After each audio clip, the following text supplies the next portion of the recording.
As we know what happened in US, Supreme Court in US has struck down the Trump's tariff plan. And when the hearing was going on and when it was declared, the Dow Jones went up. Gift Nifty also moved up by 400 points. We thought that there's going to be a gap up on Monday after this news. And I think the Trump was pretty much aware about this thing, that anything can happen, and his administration was very much prepared about this thing. After this news, Trump and his team came to the media and talk about that they're going to use another tool, which is the Trade Act 1974, under which they can impose the tariff till 15%. Initially, started off with the 10%, but today in the news, he said that he's going to impose 15%.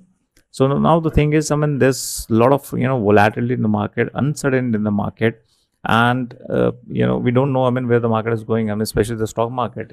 People are thinking that of course, there's going to be a big gap up. Of course, that can happen.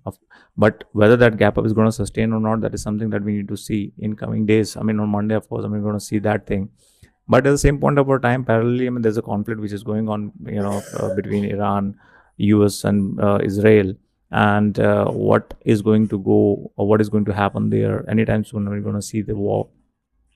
If the deal could not sign, and I think war is pretty much evident that we can see as the thing is going on. And yes, of course, I think there's a big correction which we're going to see in the market. And there's a lot of redness that we're going to see in the market, whether you talk about Japan crisis, whether you talk about the US bond yield, or the kind of stuff which is going on right now.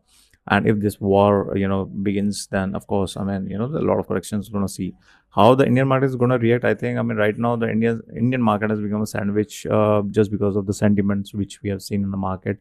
Although the India has done really good job, and I think the Indian market should have gone up way before, but just because of the sentiments and negative sentiment in the market, it has been struck down and has been moving sideways. So I think a big correction is required. Fab, March, April, May, June. I think these are the months where I think this any time soon we're going to see the correction, the big market crash, and then only we have to see that how the market is going to move. This is required. This is what I think, and this is what I can sense. What do you have to say about it? Please comment.